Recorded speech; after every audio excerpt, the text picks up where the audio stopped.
Welcome back to my YouTube channel, Patricia Monna Intuitive Consulting. Today I have a very, very special guest that I cannot wait to introduce you to. I have Patricia Cori, who is an amazing author that I've read the book and it blew me away. So it's called Hacking the God Code, The Conspiracy to Steal the Human Soul. So I'll read what it's all about. Thank you so much, Patricia, for joining us here today. It's a pleasure, and it's a great pleasure to meet you, Patricia. I have to say, before I read the back, I'm just going to tell the viewers how I came across this because I love divine synchronicity. I was actually ordering a different book on Amazon, and after I had ordered it, the Amazon book recommendations had popped up. And Patricia's book is what popped up, and I clicked on it and went, oh, ooh, that sounds exactly what I was picking up. So I got the book, and it was so on point and so good that I decided to contact Patricia and ask her if she would let me interview her for my YouTube channel. So let me read you the back of the book. It says, civilization is careening into a dystopian rewrite of global society and the future of humanity, penned by a tyrannical New World Order, the Great Reset. With the onset of COVID-19 and all that has played out since early 2020, Big Pharma and High Tech have seized our lives in the most evil of ways. They do not intend to let go until their nightmare agenda to merge human beings with artificial intelligence, Human 2.0, has revolutionized everything about our lives, enslaved us, and possessed our world. It isn't a theory anymore, it's a global conspiracy. How do they achieve this malevolent goal? First, they must hack the God code to remove the light within us, the divine blueprint. Then they can splice into our DNA any code, messenger, or numerical mark they deem superior to our natural, God-given essence and steal our souls. What is it in those needles? Is that how they implant the mark of the beast? Take a deep dive into the unfolding reality surrounding COVID-19, the vaccine mandates, and all that they have done to mutate our lives, destroy our health, and undermine our social order. Patricia Cori pulls out all the stops in this probing, eye-opening book, exposing the darkness, and then, as she always does, offering solutions to heal and activate the DNA, to find the empowerment to fight back, and to manifest a clear direction for all light warriors to stand in the light of their sovereignty. This is Armageddon, the war of darkness and light, and we will win it because we must. Thank you for writing this book, Patricia, because when I read it, my jaw was actually on the floor multiple times, and as you can see, I even put tabs in your excellent parts that were like, wow. So I have to ask you, what possessed you to come out and speak about this and write about it? Well, first of all, thank you for the accolade. I'm really grateful for that. I have been bucking the system, daring to speak truth as I understand it for so long. I'm no spring chicken. And 12, 13 books later, I had a lot of channeled material known as the Syrian Revelations. I got to the point where I realized, okay, it's time for me to speak from my gut, not channeled material, but from my soul about how I perceive this phase of what is being laid on humanity.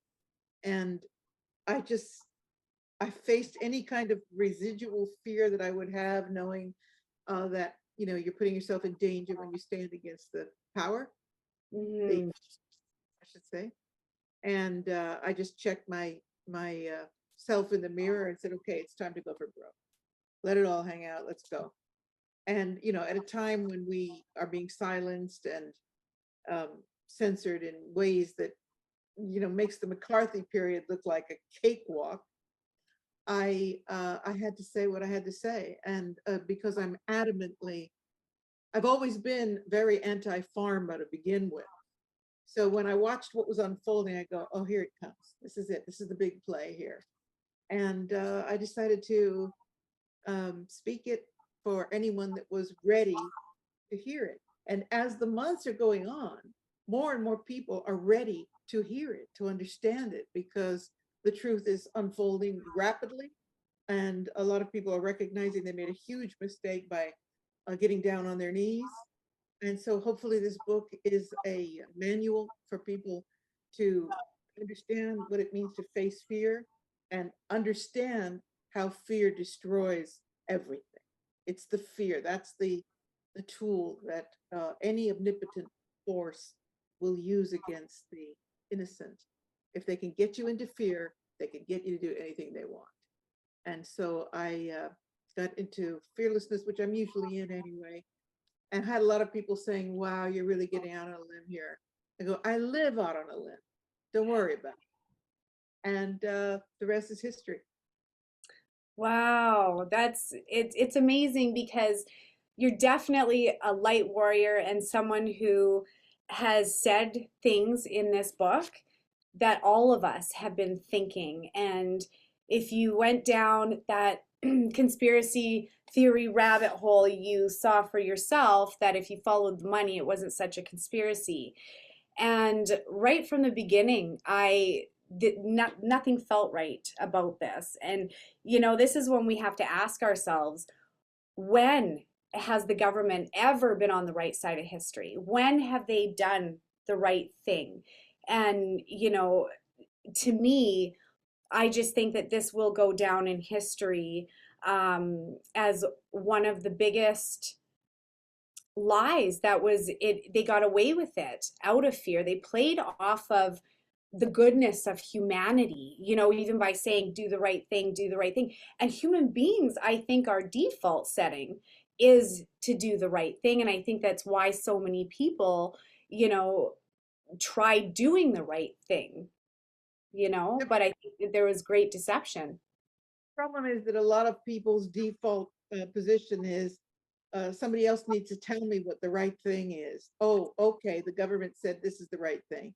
And so, you know, the revolution here is people coming into the complete clarity of their own being, the sovereign mind, spirit, and soul, to where they say, no, I know what the right thing is, and I'm going to do it. I don't care who or what tells me what that is.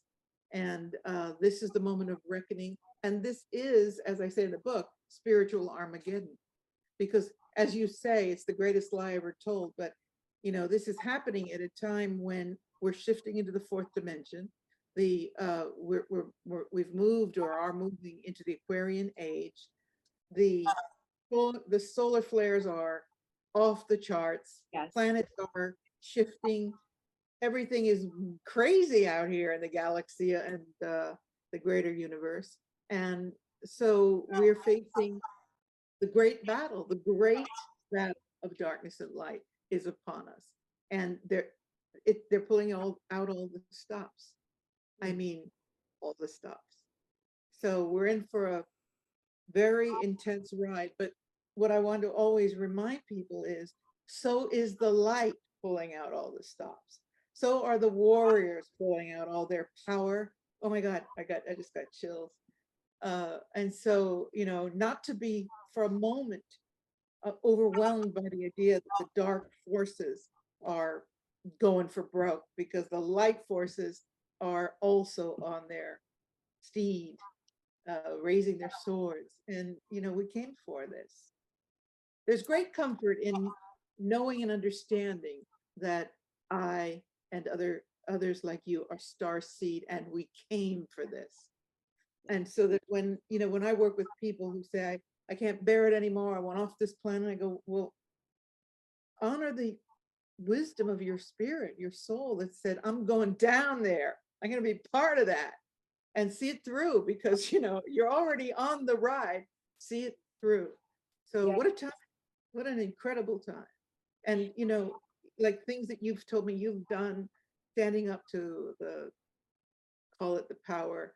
It's remarkable. As it can be frightening, it can be frustrating and scary, but the feeling of knowing that no matter what, you are a sovereign being, you will not bend, you will not bow down to the ubiquitous evil force. It's very exciting.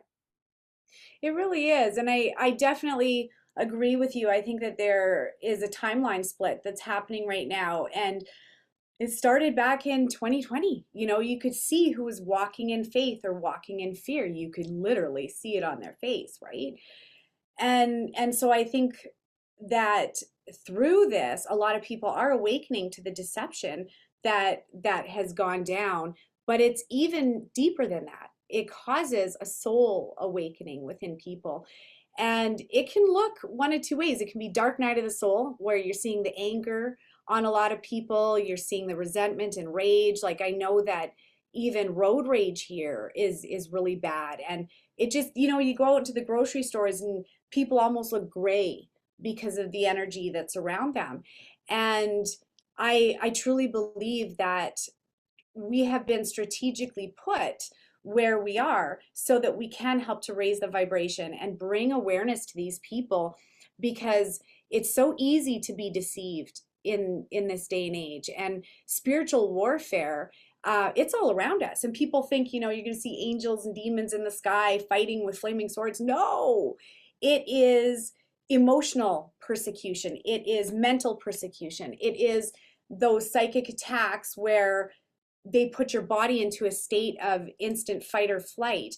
You know, it's walking through walls of anger, that are around people. It's all around us. You know, but I think that that's why it's so important for us to stay shielded and to really stand in our light at this point and speak our truth so that we can inspire others to do it. Because Patricia, you've even reading this book, to know how brave you are to have written that. That was very, very brave. You tackled so much in that book that it was, I honestly, I couldn't wait to meet you and talk to you and go, oh, thank God, soul sister, I'm seeing the same stuff. So I ask you, what can we do as a society, as earth beings in these meat suits that we find our souls stuck in? What can we do to help raise the consciousness on, you know, on a daily basis? Speak out. You know, speak out. For example, in the book, I said I refuse to use the pronouns. Got a lot of static on that.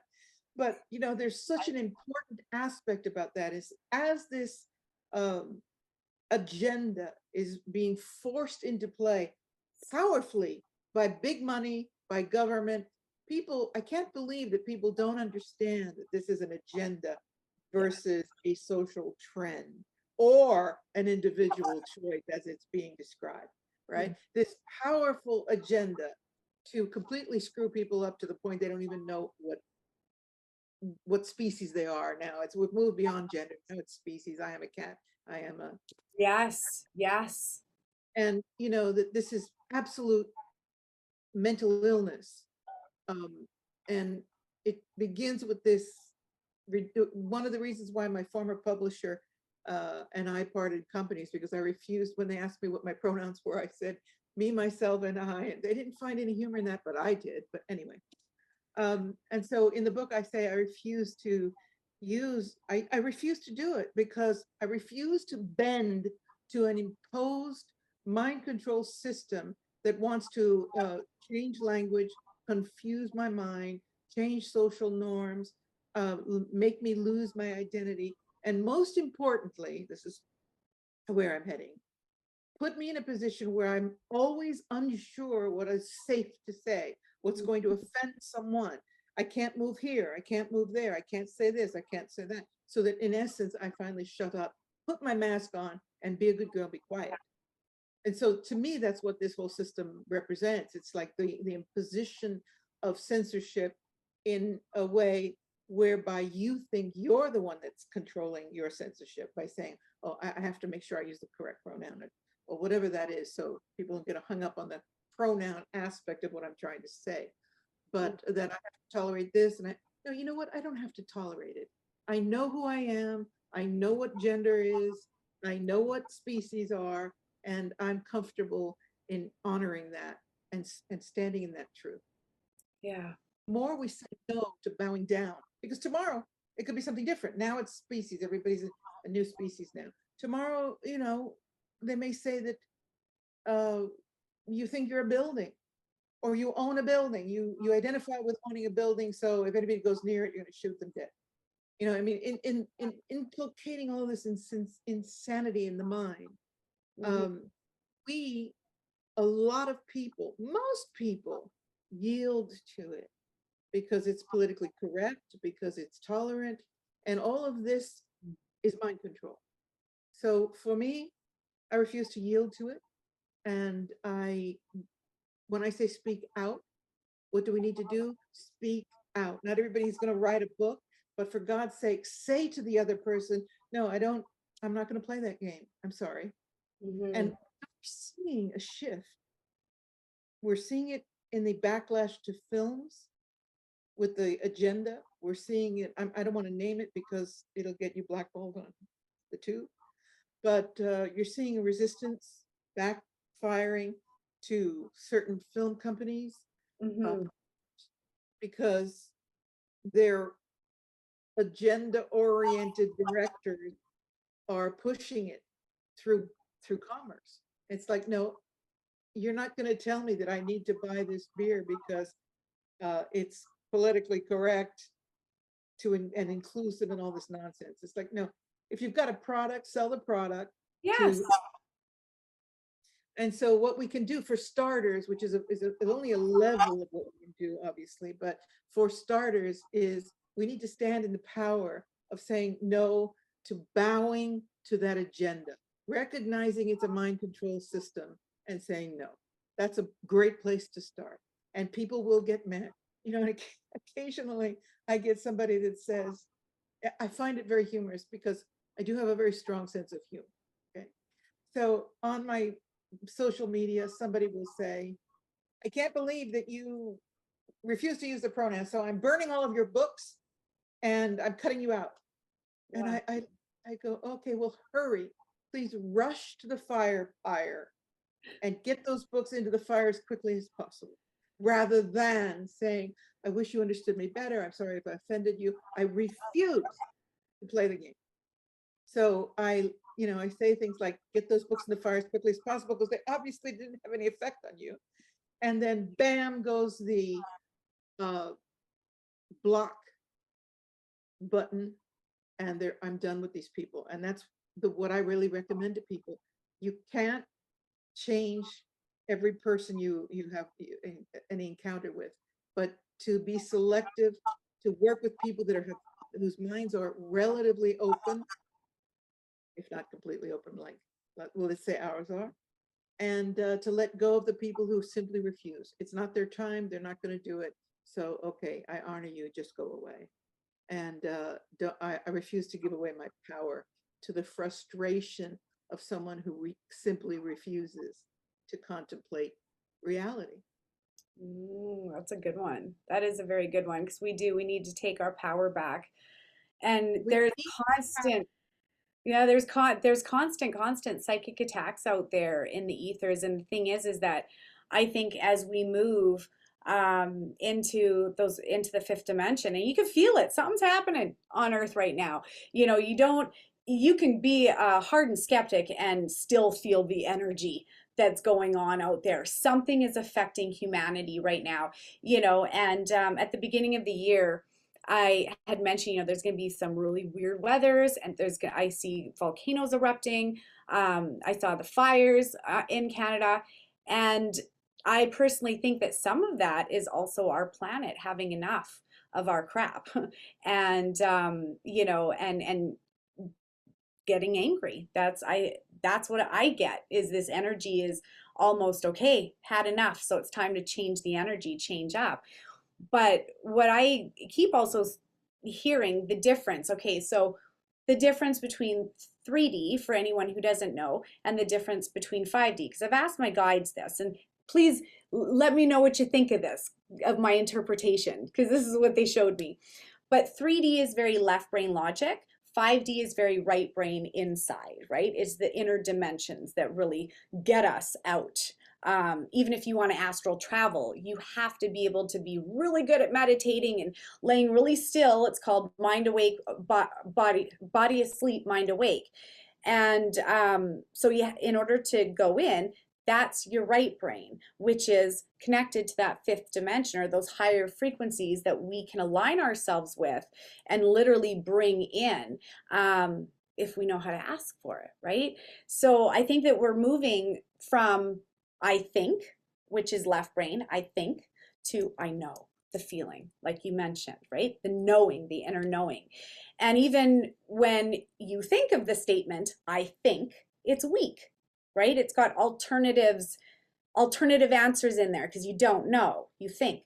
But when you know, it's a statement, and truth hits differently within that body, right? So I think people are, as we move into our knowing, people are going to notice that it is going to be separate from what we're being told. It is going to be different from what the masses believe. Yes, and for many years, I've been bringing out information, channeled information about how the sun is moving into the fourth dimension. And it's from the Syrian High Council. The Syrians, they're on the sixth dimension. And I don't know if you've read any of those other books, but I hope you I have. haven't. I just found you with this one, but I'm definitely ordering your other ones. Great.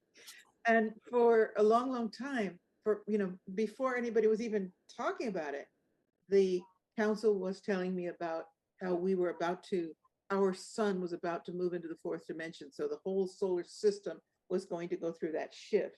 So, and in fact, they said, we don't understand why humans are so concerned about slipping into the fifth dimension. There's this small matter of having to go through the fourth first.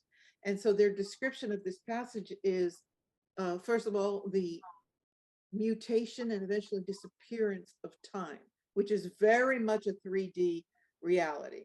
So Yes. the idea of a space-time continuum, the idea of a false measure of what we call moving forward, let's call it that, a measurement of time, which is completely false. None of the calendars work anyway. And that, as we move into the synchronicity of nowness, which is very much like you're talking about, the knowing, being present, being now, knowing that that's all you've got anyway. This is it, the now.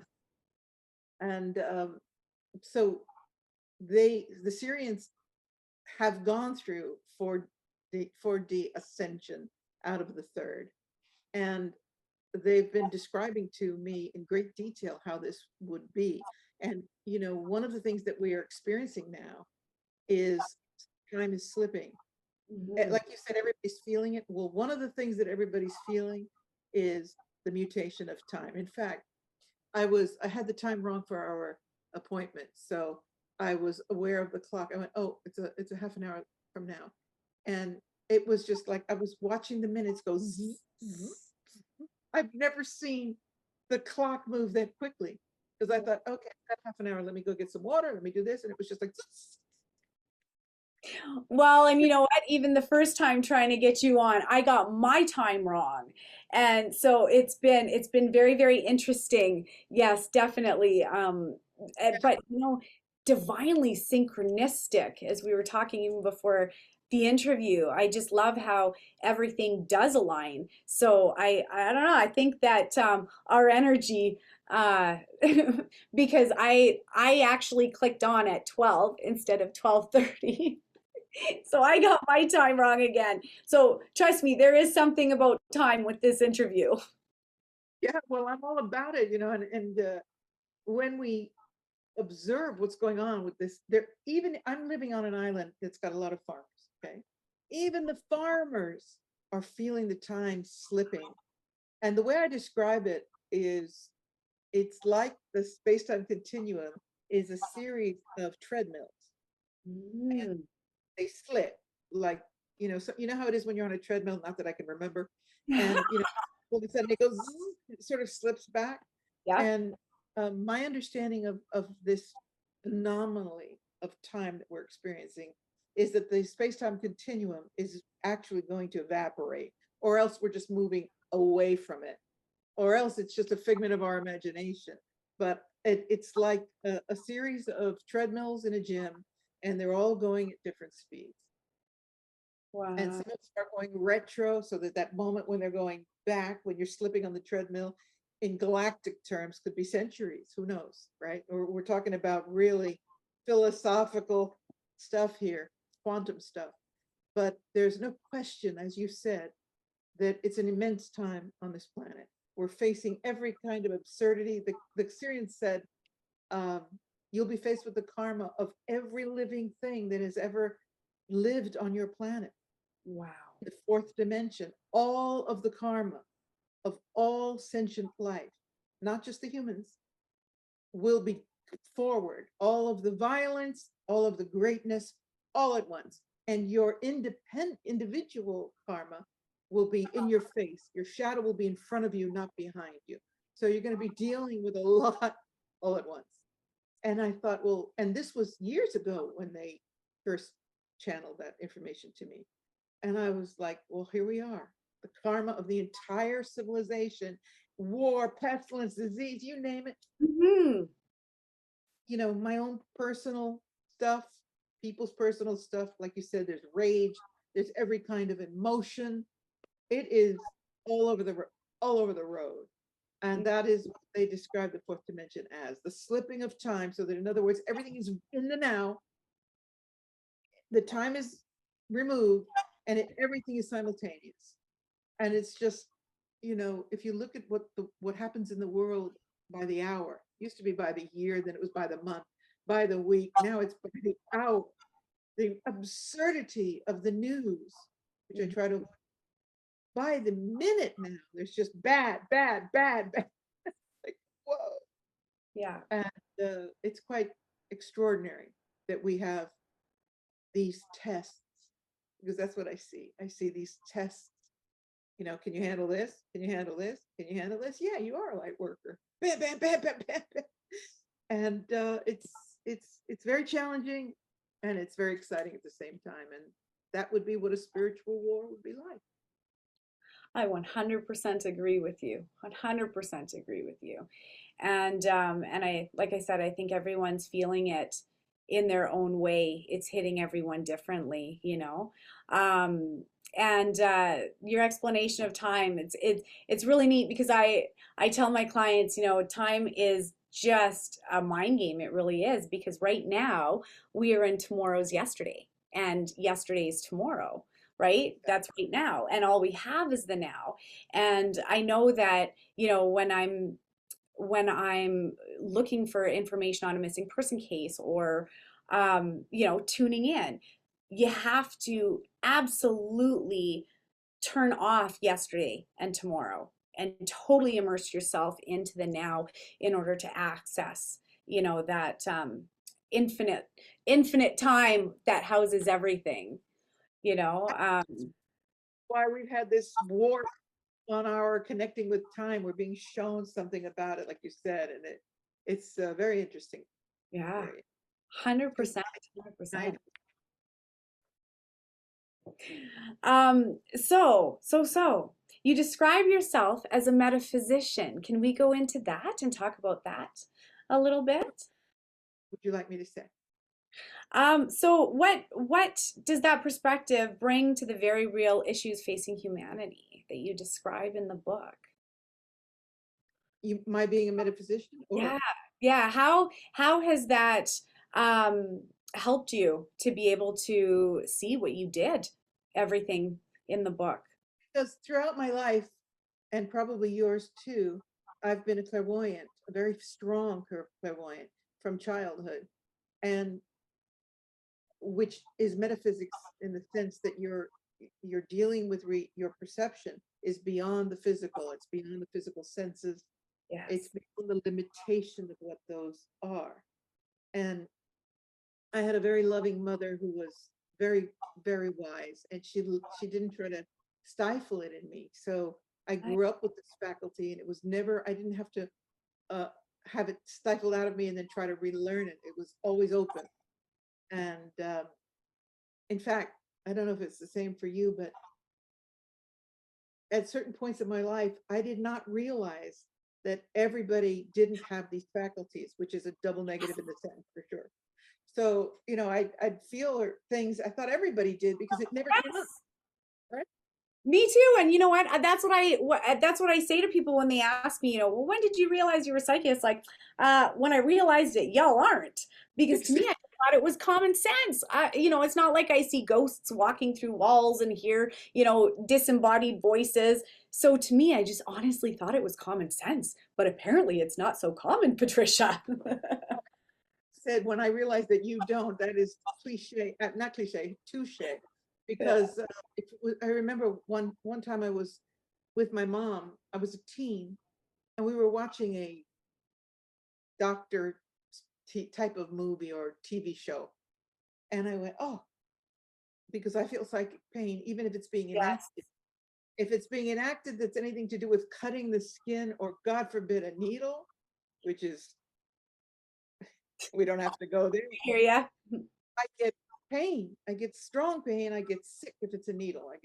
I just really like I'm going to throw up if it's a needle. And my mom, I go, oh, God, psychic pain. And my mom said, honey, what's with you with this psychic pain thing? You could have just bowled me over. My mother, I'm 16. This is the first time it came up. I go, what do you mean what I mean? And she said, you keep saying the psychic pain. I go, Mom, I'm talking about the pain from the needle, from the watching the, don't you feel it? And she said, no. Wow. It never came up. And then I started asking other people, and they were like, what are you talking about? Yeah. I was like, well, shiver me timbers. I'm walking around feeling all this pain, and especially because as a healer, which I've been all of my adult life, I want to feel that pain. I need to pinpoint it. When I work with clients, I need to know where that is. And also because I'm an empath, I want to feel. Because if I can feel pain, I can feel the joy too. Yeah. But and you learn, of course, as you know, to screen it somewhat so you can shield yourself somewhat, especially when you're not working in that capacity. But I was shocked that people didn't feel psychic pain. Yeah. Same Well, for everything. And, so when I say I'm a metaphysician, it's like I walk between the worlds, always have. And I do see spirits sometimes, but yeah, sure. Um, what do they look like to you when you see them? Like you see them physically? you know, I gave a reading once. So I don't read cards or anything. Although I do like them, I think the tarot is a wonderful um, uh, a school.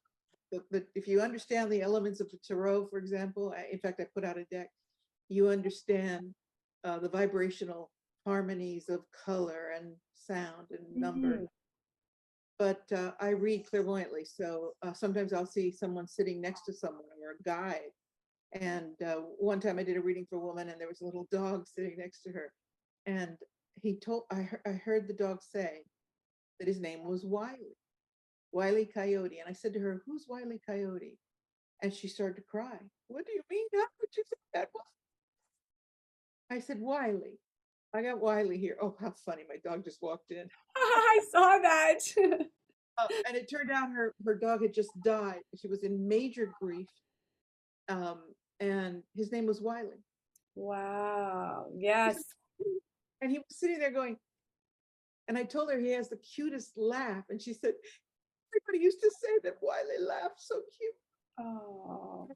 Experience, he was looking right at me, and he was communicating that I needed to let her know that he was fine and he was on vacation, and everything was turned out she was carrying all this guilt because she went away on vacation and she didn't take him, and he died. Right. Oh, oh, yeah, I could understand that. I could You know, understand that being a deep hurt. so I mean, what do you see? You can see spirit guides. My See, and now daughter's yours wants to be a part of it. Aw, getting pepper. what a sweetheart. Be good girl. See, Uh, I can feel the energetic signature of where they are, and when I tune in, I'll get an image, but it's in here. I can feel it, I can see it. Um, You know, the best thing my mom did for me when I was younger was read me books without pictures in it. Because then, you know, it's the greatest way to turn on your third eye and be able to, you know, see.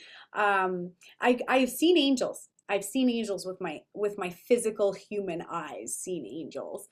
But that's amazing that you can see spirit physically like that because yeah, for me it's just it's a different way that they communicate. I think that we all have different ways of, of experiencing third eye vision. So Yes. some people, say to me, "I wish I had the clairvoyant faculty that you have." I go, "Yeah, but you're an extraordinary clairsentient. You Yeah. don't need to see it; you feel it, you know it." And Hmm. so these are the aspects of being a metaphysician, where you are not relying solely on your perception, your tools of physical face test, the five senses, but rather you're picking it up on other levels, which we know is the third eye. Hmm. Yeah, you can definitely you can feel it when it comes in, and I think that more and more people are going to naturally open up their spiritual abilities the minute they start going within because that's where the connection is. You know, you when you turn off the outside world and start listening to that voice that's within, that's when things become a lot clearer, I think, for Yeah, sure. and I think also you were talking about how the earth is reacting, and the earth was angry, and I thought, yeah, it's the earth is justifiably angry, but I think also it's part of this process of the shift that the whole planetary system is going through, and Mhm. that the revolution of the planet's energies are underway. So this purging, the earth is purging, which is not controlled by artificial means, of course. Yeah. But the goddess is purging all of this waste and toxicity, and preparing to be reborn. So that's exciting, shedding off this old skin, this old skin, and bringing, there's going to be a lot of shifting volcanoes, like you said, quakes. A lot of them are induced by artificial means because they have now the ultimate, the ultimate weapon is not nukes. The ultimate weapon is weather control, right? Yes. Yeah. Control and all they have to do is zap a Rooney, and you don't want to play ball. Oopsie, big earthquake, right? 100. Anyway, we don't want to uh, push the sensors too Yeah, terribly. but you know what? I think you're right. I think that there is going to be a lot of weather manipulation that can be used as warfare. You know what else I loved? I loved every page of this, Patricia. Literally, you talked about Rife therapy at the end of the book. You even talked about Royal Rife and frequencies. And I gotta tell you what I downloaded for that because I actually have a Rife machine. My son runs it. We have a Rife therapy clinic just outside of this room. And so I know all about how frequencies, you know, use the right frequency and it will shatter just like the opera singer shattering the crystal glass, right? Well, one of the things that you touched about in here was about how BlackRock has purchased ancestry.com. And, you know, I think to myself, there's a much bigger agenda behind them doing that. Um, and I mean, I may get censored for this, but we'll see. Um, but, you know, they now have our whole history. Everything can be told about a person off of a drop of their spit or their blood or their hair. It tells the story of your great, great, great, great, great, great grandparents all the way up the line. It tells them what diseases are possibly in your future or what genetics you carry and what you're predisposed to. It also tells them our personal resonant frequency because each and every one of us has a very, very personal resonant frequency that is unique to us, kind of like our thumbprint, right? Fingerprints, it's unique to us. Well, now they know that. They have our personal frequency. Have to stick a probe all the way into the blood-brain barrier in order to get a sample. So ridiculous. But yeah, I do. I have been bringing, this information to people for a very long time about what are you doing when you're sending your DNA and you're paying for this. I know, I know, I know. I did it, Patricia. I'm one of them who did it because I really wanted to know all about my mom's family because she came from Ireland and never went back after she came over. And so I wanted to reach out. I'm actually leaving for Ireland on Saturday, and then I'm going and spending 10 days in England. And that's another thing that I wanted to talk to you about because you mentioned your experience in the book. You mentioned about Avebury Stone Circle. So I got to tell you something. My wonderful friend Carol, who lives out in England, she there's a beautiful there's a beautiful church. I think it's called St. James or St. Joseph, something like that. It's just outside of the Avebury Stone Circle, and it was erected in 1000 AD. Well, she's rented us the gravedigger's cottage on the property. Literally, you walk out the door and there's the standing stone graves right there. And we're like a 5 minute walk to Avebury. So you know we're going to be laying in the stone circle all night. So I have a question. Would you mind sharing what happened to you in Avebury? Well, well, first of all, how wonderful for you. And by the way, there's lots of crop circles coming down, so you're probably going to have a wonderful time. Oh, I can't Um, wait. my big experience wasn't so much Avaberry as it was the crop circle in the field next to Stonehenge, Oh, where I okay. had my immense breakthrough when I went flying off beyond the matrix, so to speak. But the whole area is so sacred and it's so charged. You're going to you're going to feel the hairs on the back of your neck always titillated, and there's crop that the crop circle phenomenon is usually coming in between Avaberry, Stonehenge, and Glastonbury. Oh, I'm You- right in the area. yeah, yeah. Are you going to go to Glastonbury? It is I believe absolutely. so, yes. And from what I understand, because I've been tracing ley lines, all of the ley lines in England literally go through that Avebury Stone Circle.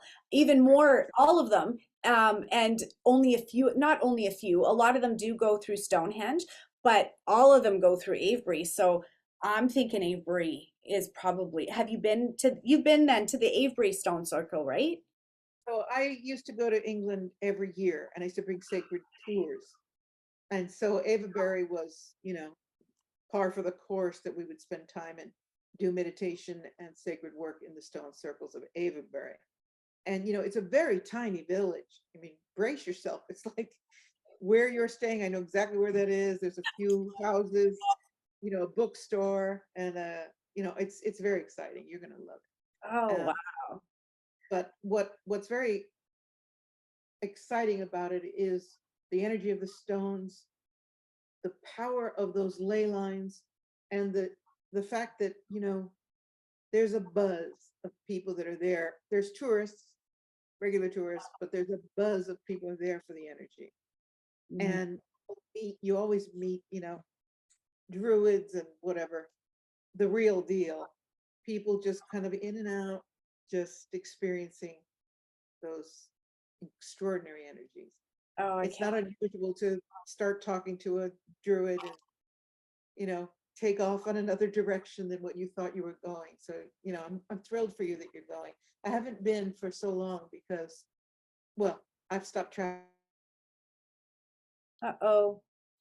Lockdown began. Sorry, I thought But I lost you there for a second. You haven't been traveling since the lockdown began? I'm just getting into it. I'm just getting into it. I last month I went to Sedona. I took my middle son to Sedona. We did some vortex meditating in the vortexes and did the Grand Canyon and everything. And and so now it's Ireland and England. I'm trying to get as much off my bucket list as I possibly can this year and next year. Because like I was saying, I kind of feel like there's some pushback or there's something happening in 2025. So yeah, I'm gonna live in this now moment. think it's a very good idea for people to hear loudly what you're saying because they don't want us traveling. That's very clear.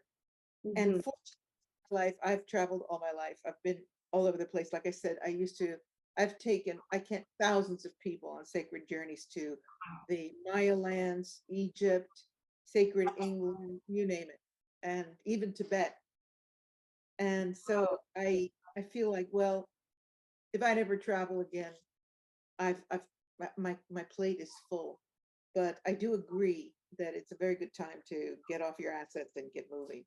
And I'm on, I live in the Azores, which is Atlantis, and I've got a little bit of iron island fever here because a girl that was, I used to live in Rome, and I oftentimes I had one suitcase packed by the door because I was in and out so much. So it's weird for me to not be traveling, but we'll see. We'll see how it unfolds.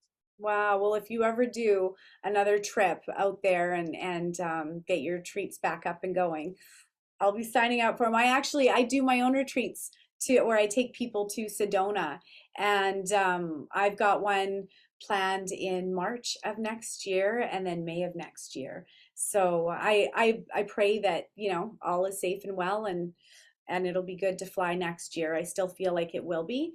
But yeah, I think it's important actually to be doing these sacred trips right now and igniting people in these areas. I think that for the people who do join, we'll say you on a retreat or join me on a retreat, it's the energy that we all create together in that sacred vortex that I think also does something, to the energy of the place that we're in. So I think, Definitely.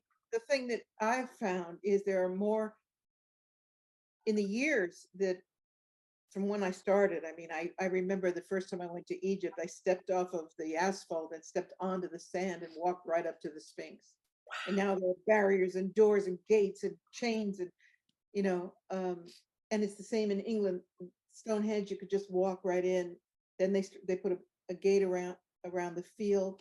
Now that you've got to get on a bus that allows you to get to the gate. It's wow. all, and it's a real turnoff for me because I'm into freedom, in case Yes. you that out.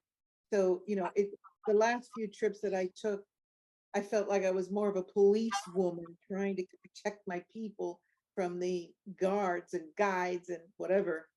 Wow. And it wasn't as exciting as it's been in the past. The Mm. farmers, for example, you need to know it's if you're going to go in anybody's field, you need to get permission first. Yes. Yeah. And if you don't, you can encounter some real trouble. So we'll see. We'll see how things play Yeah. out. I It's miss not like that in Avebury, is it? It doesn't have you can walk around the stones in Avebury, right? yes. Okay. Okay, good.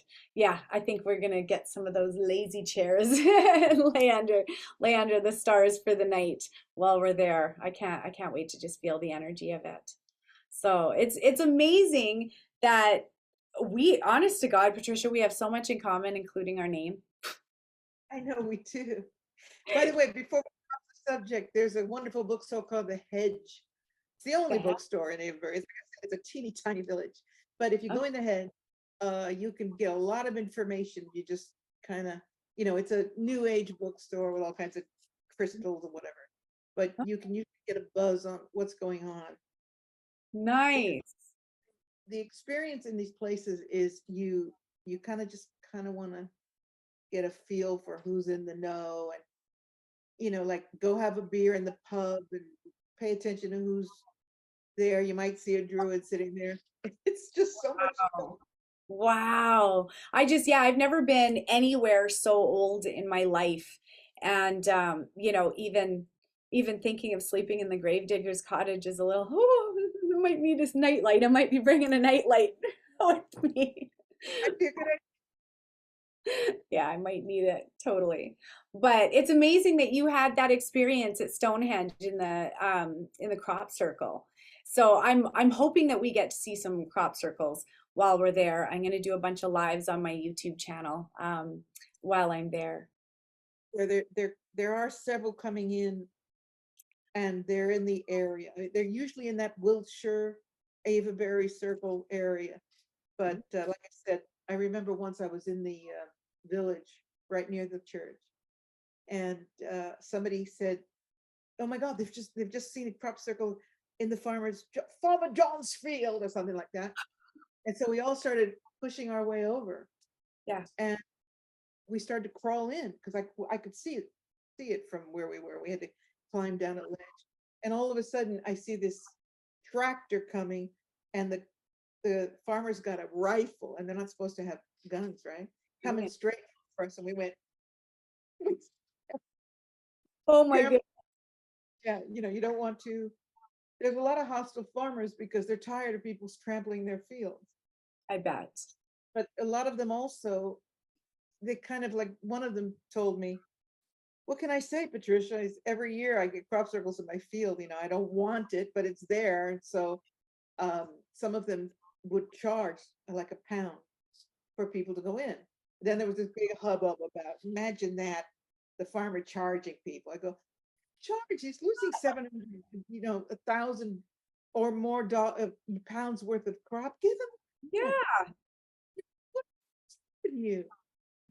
that makes sense. That makes sense. I wouldn't be opposed to slipping them some few bucks to go on there and experience that, feel the energy of it.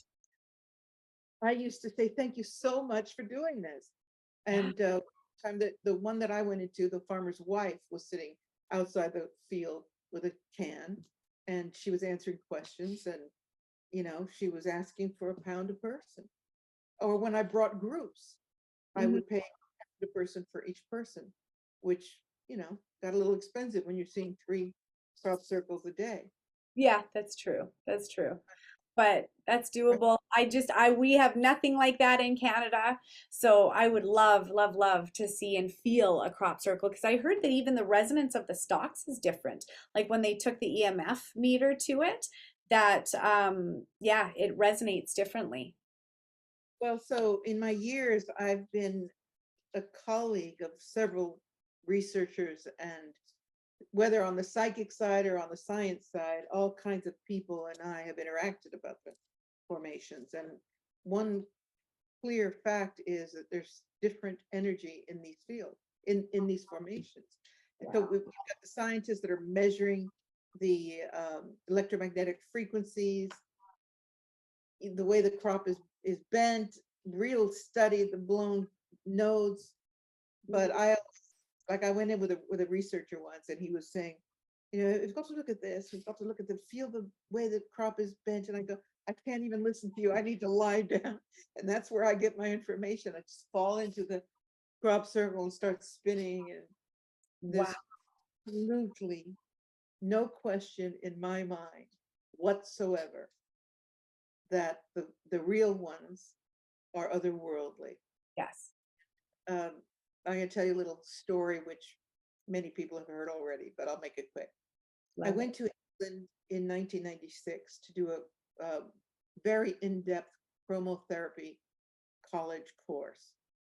It was in a manor, and it was like a dorm type stuff thing. So I was there for 2 weeks. And one night I woke up in 4 a.m. Bing! I dreamt that I was flying over Stonehenge, and I looked down, and there was this huge spiral in the field next to it. And I didn't know about crop circles then, 1996. Okay. So I woke up at 4 in the morning. We were in a dorm, and I didn't want to disturb, because it was really makeshift, let's say. And I was in the same room with other people. So I jotted down a little notepad without turning on the light, what I saw in the dream. And a Yeah. voice said, wake up, pay attention. This is a lock on point for interdimensional contact, and it's going to be very important to you. Wake up now, you have work to do. And that's when I heard that, and that's when I woke up, wrote it down. To make a long story short, I found out that the exact same formation, the same exact measurements of Stonehenge and this spiral had come into the field. And I asked people what they were saying. This is you're talking about the new crop circle. I said, what's a crop circle? What? I thought a crop circle, I thought there were some Russians were claiming that some craft burnt some wheat in the field. They go, no, no, no. And here's this 151 circles in a Fibonacci sequence, perfect ratio. The size of 4 times the size of Stonehenge. Wow. As clear as day. So the professor, one of the professors in the course said, "You're not here for the course, Patricia. You're here for the crop circle. I'm going to take you, put you in there." And so that's how I got in. And when I went into the crop circle, I started spinning. It was so fast. I was like pulled into the center of the formation. I fell into the circle and I hit the ground. I started spinning. I thought I was going to be sick. Wow. Spinning really fast. And I looked down at my feet and I watched my feet disintegrate, my legs, ankles disintegrate. And I heard sound. And the next thing you know, I was gone. But I Wow. still recall that experience of looking down at my feet and watching them disappear and going, "Oh my God, I'm slipping out of my body." And that's when I was connected to these beings. It was the most important spiritual, psychic experience of my entire life. Wow. I And bet.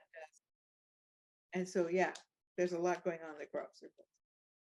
Oh, wow. Wow. Wow. Wow. I can't wait to experience it. Uh, Um, that's absolutely amazing. Do you remember where they took you? yes, I was shown the DNA. This is a little bit complicated. I was traveling like Earth, the solar system, further, further, further, and then Sirius, um, Sirius being a 3-star system with 1 star in the sixth, with my star, Sirius B, in the 6th dimension. Sirius A is in the 3rd dimension, and Sirius C is in the 4th dimension. So I was shown that relationship of a multidimensional star system, which was interesting. And then I was shown the DNA of the universe. So I think I talk about it in the book. Yes, Yeah, I do. I you do.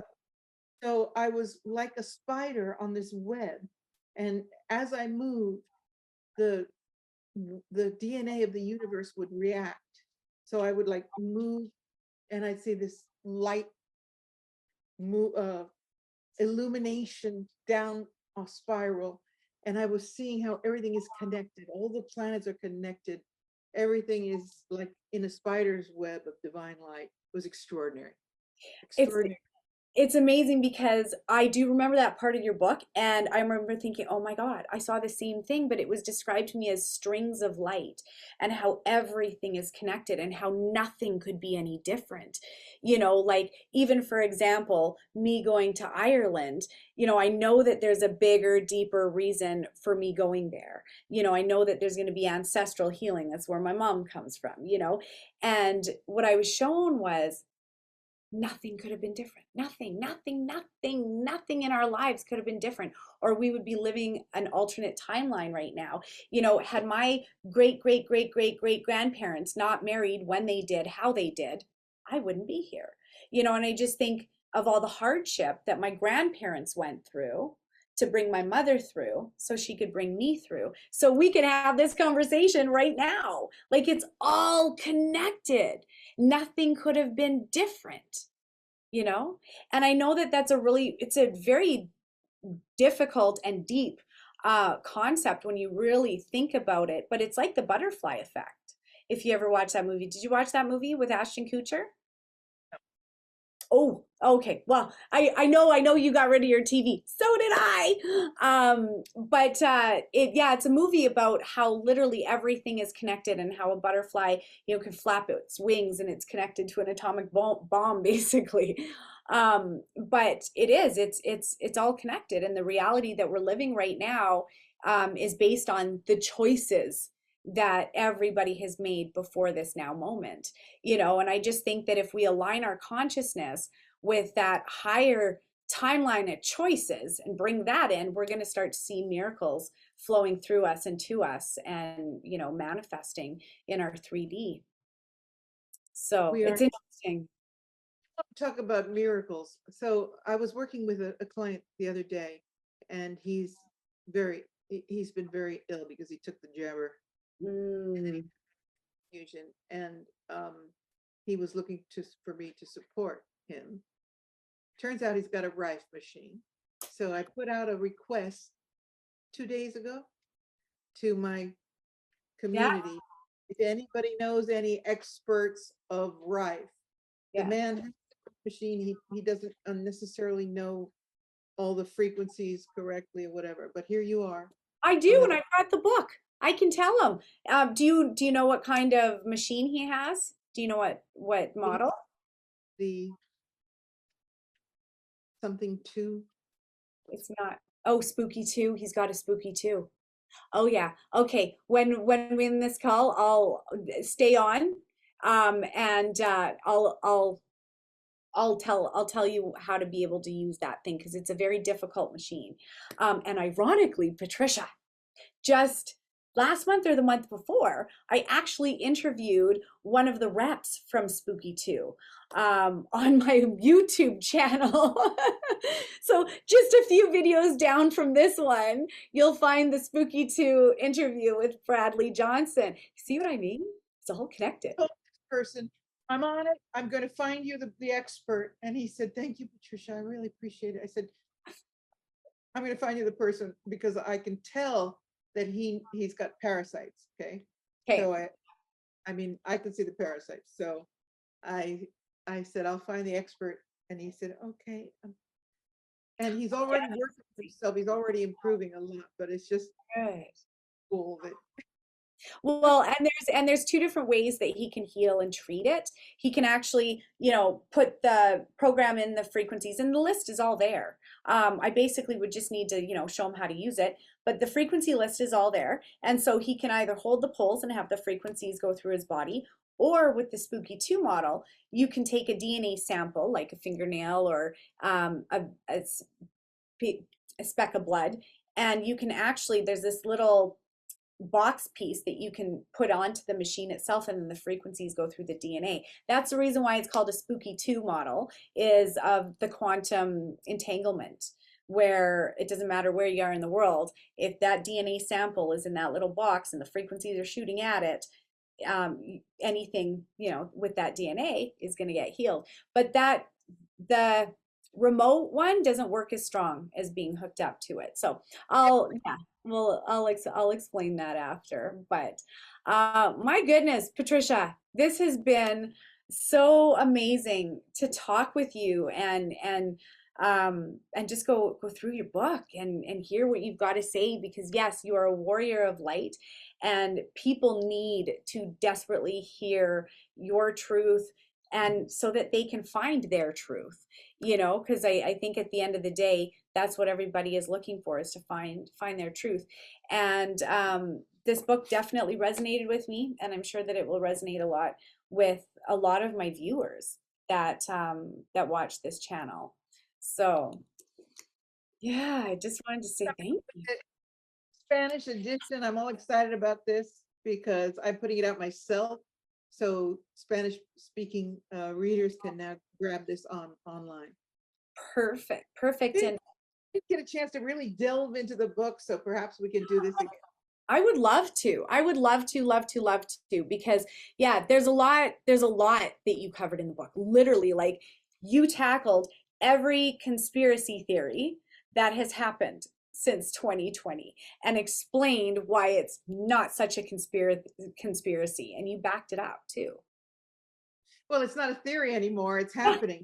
So, it's like for years people have said to me, "You're such a conspiracy theorist," and I always said, "No, I'm a conspiracy realist, and you will soon know that it's real, baby."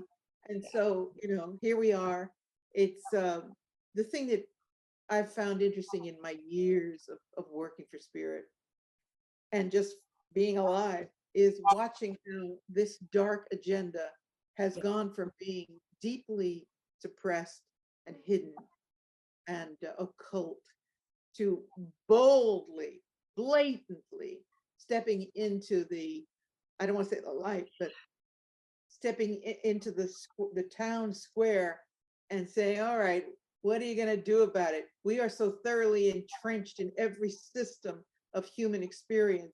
It's too late for you. Look at us. And I love it because I love it from the point of view that my mind always goes to this expression: never underestimate the human spirit. Yes. Show us what you got. And so I love it from the point of view that, okay, now for years I've been talking to people about sexual manipulation in advertising, subliminals, and all of that, watching the music industry turn into a cesspool Yeah. of liminal, dark stuff. I don't want to use the word that starts with S. And here now it's out in the open, brass, just blatant. And it's like, and even now, some people can't see it, but the truth is that more and more people are going, oh my God, this is in our face. I think Mhm. it's time to take a look at the fact that they're putting the Baphomet statues next to the town hall, and they're holding these classes for kids after school, etc. And it's like, okay, like I said, this is Armageddon, and we are ready. It is. Well, and you talk about that in the book, even about how they adjusted the frequencies of our music so that it elicits a different response, than a peaceful one. And I know my parents were both very much into all of this stuff and decoding what was happening in the future, the New World Order, the World Economic Forum. My dad knew about that stuff in the 80s. And so it's crazy to see it come to pass. But one of the things I remember him talking about was how there was certain musicians that would literally embed their subliminal messages into the background of their music, and if you played the song backwards, it would play the satanic message. And if you there's one thing you know that came as a bit of a download during the pandemic for me was, um if you spell COVID backwards, it's actually the name of a demon, of a Hebrew demon that and what's particular about that demon is that it speaks backwards. So think of how many times we've used that word and brought that energy in over the last 3 years. It was on everybody's tongue, right? Tell people, why is it you don't say, oh God? Why do you say, oh my gosh? And they said, because it's taking the name of the God in vain or whatever. I go, no, that's not it. These forces don't want us to verbalize that word, God. They don't want it to be a conscious reality that we share in language, because it has a frequency and a vibration that they can't stand. So we've been duped into believing that we're taking the name of the Lord in vain. And I go into that in the book too. But my message to people is, say, oh my God. Yes. Obviously profanity is one thing, but there's nothing profanity in saying, oh my God, or Mhm. help us, or God bless us. Put that word into ethos so that the other words don't have as much of a charge. So part of the muzzling of human beings in mind control is also never to utter that word, Mhm. because it has so much frequency, power, and light, right? So start saying, people always say to me, oh my gosh, or good gosh. I don't know, good Yeah, God bring it Almighty, out. right? I It's agree with you. I agree with you. Yeah, that's absolutely who we need to be given the glory to nowadays, and and who. there's no censorship like self-censorship. That's the ultimate obedience. They love it. They love it when they don't have to muzzle us because we do it for ourselves under the veil of correctness. Yes, yes, I agree with Correct. I don't want to be obedient. So no, I will tell you, good God Almighty. Hear you. it loud. Amen. Amen, sister. Amen. Well, my goodness, my God, thank God for you, Patricia. I mean it. Thank God for you and your broadcast and you having the courage to write this, honestly, because it I couldn't put it down. And the whole time I was reading it, I was like, oh my God, I need to contact her. I need to contact her. And I'm so glad I did. So glad I did, because it was just such an amazing book. It really stood out to me, and I can't thank you enough for your courage to speak your truth. And I look forward to reading your other ones too. I really, really, really do. Um, now, how can people get a hold of you? Are you still doing readings? Yes, I still do readings. My website is patriciacori.com. Keep it simple. That's Cori, Cori. I do readings. The books information is there. The link to my YouTube channel, which is hanging by a thread, as you can imagine. And I haven't done any vids. I got a strike, so I just pulled back for a minute, but I'll be coming Yeah. back in. But yeah, that's the point of connection, patriciacori.com. And you know what? It's the same thing with me. patriciamona.com. Keep it simple.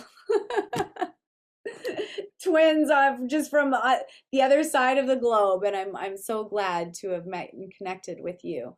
It's been an honor, Patricia. It really, really has. And thank you for all the work you're doing to shine the light in that dark corner you're in at the moment.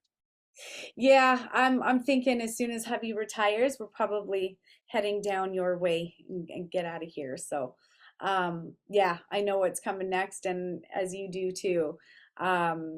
But and for anyone who wants to know what's coming next, pick up Hacking the God Code by Patricia Cori, The Conspiracy to Steal the Human Soul. We don't want that timeline coming into our reality, but we also need to have heads up and be aware of what could possibly be our reality if the train is still heading in that direction. So I do want to, before we say yeah, goodnight, I do want to mention that the book presents a lot of difficult information, and it also presents a lot of extraordinarily empowering information about how to cope with it. So it's not just like in your face bad news. It's like these are the trials and tribulations before us, and these are the things you need to be developing in your spiritual and emotional being to deal with it. yes, yes, yes, yes. I love that you present the facts and all of the links to go with it, and then you show us how to be able to pull through this. I really love that in the book. So thank you. Thanks again. And I would love, love, love to interview you again because there's still so much to talk about. But I know this one's been a bit of a longer interview, so we'll I have a definitely have you on again. few. Well, thank you everybody out in YouTube land for watching this. If you haven't already, like and subscribe to my channel. And I think the next interview will be out in England somewhere, hopefully in a crop circle or in a Stonehenge. So I will see you guys there. God bless and take care.